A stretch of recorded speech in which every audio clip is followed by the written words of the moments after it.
in everyday terminology, the word sequence and the word series sometimes get used interchangeably. Put something in sequence, put something in series, okay, mean the same kind of thing, everyday language.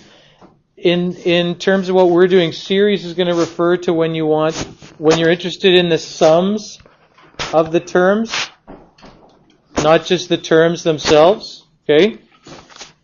Series is when you're interested in the sums of terms. So if you want to put it in a real kind of context, if you're talking about a situation where you get a starting pay of $1,000 and somebody gives you 10% more every day, or not every day, every month, however often you get paid, so then you'd get $1,100 and you'd get whatever these numbers are here. That can be a geometric sequence where R is 1.10, right? There's a big connection with exponential functions and geometric sequences. A situation where you're getting paid a certain amount each month, that would be one that, what would be better to use, geometric sequences or exponential functions for that one? If it's, you get paid a certain amount in the first month and then you get paid this much in the next month and this much in the next month. Yeah, why would geometric sequences be better for that? It's not going up by an exponential value. Well, it is, because every time here I'm timesing by 1.10. That's not the difference between the two. The difference between the two is, if you looked at a graph, does it go up like this, or does it go up as discrete values? If it's pay, like if this is month number 1 and this is month number 2 and month number 3 and 4, if the only time that it makes sense to have a value is for a whole number, and you can't talk about month 2.5. You don't get paid in month 2.5. You get paid each month. These are discrete values. If it was population grows continuously. So this would be a nice smooth curve like this. You could talk about what's the population after 2.5 years and so on. So that's a big difference. Now, the difference now with series is you talk about geometric series if you're interested in the sum of all of these things. You talk about sequences if you're interested in the individual terms. This is term 4. Let's actually use term 3 here. This is term 3 here. Term 3. Term 3 is 1210. That's your pay in month 3. If we were talking about series, we're interested in the sums. You use a capital letter S. S3 would be term 1 plus term 2 plus term 3. It's the sum of all the terms up to and including that point. So what would S3 be in this case? Not just how much you got paid in month number 3. It would be how much you have or how much you've paid to date. You know, on your paycheck usually says there's 2 columns, and it'll say like how much you're getting paid this month or this paycheck, and then it says year to date. I don't know if you know what I'm talking about, but if you think about paychecks, they have 2 columns there. Year to date is more like this. It's the sum of all the pay up to that point in the year. But then in the first column, whatever it's called, it's just how much you're getting paid now. That would be like term 3 or S3 here. This would be all those added together would be $3,310, right? Whereas that's how much you get paid in that month. Anyways, as long as you understand that difference, again, a lot of you are going to approach it by plugging numbers into a formula. And the hardest part is just determining for a problem, do I want S3 or do I want term 3? Most people are very good at taking a formula and plugging numbers in. That's not the hard part here. The hard part is determining which it is you want. Do you want S3 or T3? If it says sum of the first 7 terms, well, then you want S7. I could show you where this formula comes from, but I think we would spend...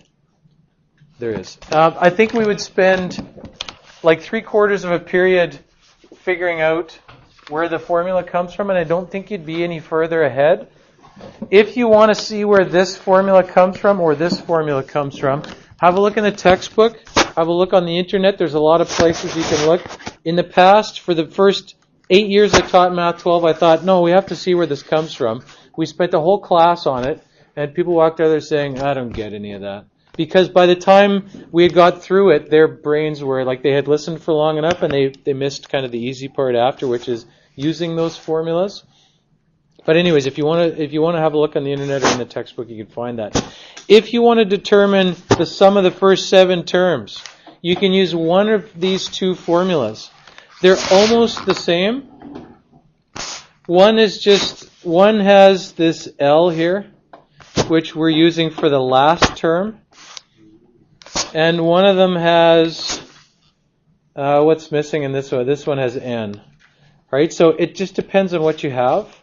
If you know the number of terms you're talking about, then you could use this first one. If you know the last term, but you don't know the number of terms, then you could use that one. Determine the sum of the first 7 terms of that. Again, I would say it's helpful to make a list of what you have and what you need to know. For this, what do you have and what do you need to know here? It says the first 7 terms, so n is 7. Do you know any of these other things here? You have a ratio. What's the ratio? 6 divided by 3 is 2. Do you know the first term? You do. It's 3. We're asked for S7. That's what we're finding. Then it's just plug the numbers into that formula and solve for the one that you're looking for. The ones that we can solve for easily are obviously this one and this side. A we could solve for easily, and even N you could solve for easily. R is going to be a little bit more tricky, so it's not often you're going to be given the sum and then asked for the ratio, unless it was a special circumstance. I don't want to insult your intelligence by actually doing this, but 3, 1 minus 2. Notice that this is in this R here is, or this R to the N is inside of the brackets, inside of some brackets here. Don't write it out incorrectly. We got a 7 there. There's brackets around that. And we need brackets around the bottom here if we're going to put it on our calculator.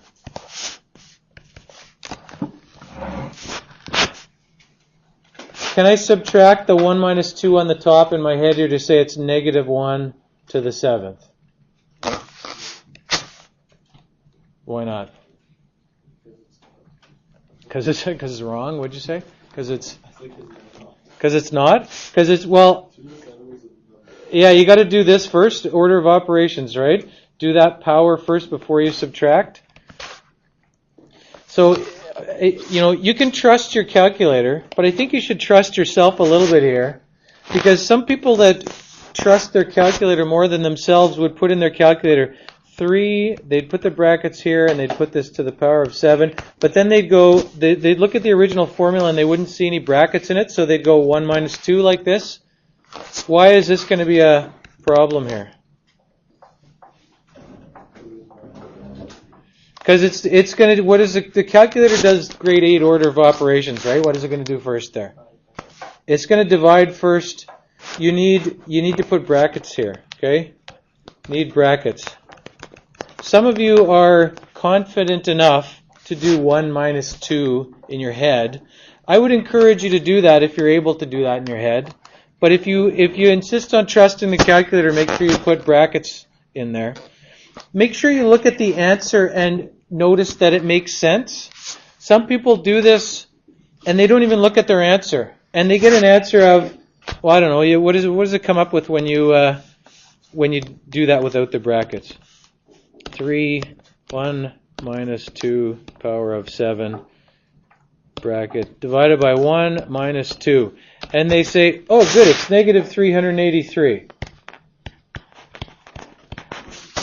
If I asked a grade 8, take this pattern, what would the first 7 numbers add up to? I'm pretty sure that they would not give me this as an answer.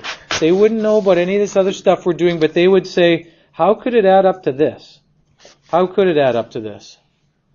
There's no way a bunch of positive numbers can add up to negative 383, but I guarantee you that's the kind of mistake sometimes people make because they don't think about the answer. This is incorrect, right? Make sure you look at your answer to see if it's incorrect. Obviously, if you get a negative number, there's no way a bunch of positive numbers add up to something negative. Okay, so you work it out. You can either, again, you can trust yourself with the -1, or you can put brackets around it. Okay, that makes a whole lot more sense. It seems right, at least. The other one here, if it alternates, this is not so obvious whether it's going to be positive or negative.